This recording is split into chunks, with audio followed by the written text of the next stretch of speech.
أهلا بيكم في حلقة جديدة من برنامجكم سايب أثر.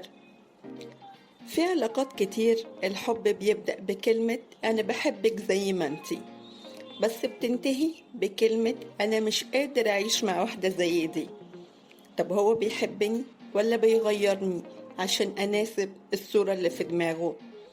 النهاردة هنتكلم عن الحب اللي بيتحول لتحكم، والست اللي بتضيع نفسها عشان ترضي غيرها.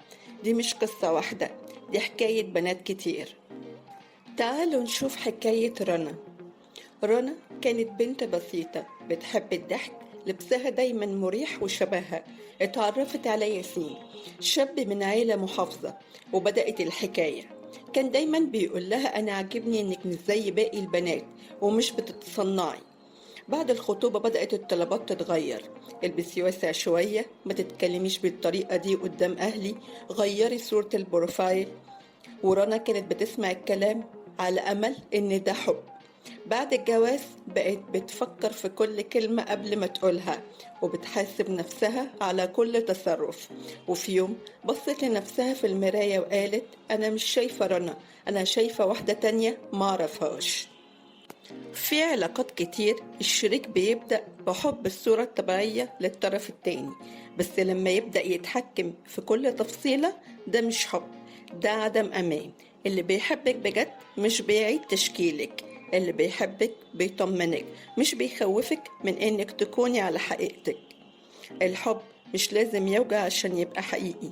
لما تحسي انك بتفقدي نفسك عشان تكسبي، اسألي نفسك هو بيحبني ولا بيغيرني عشان اناسبه؟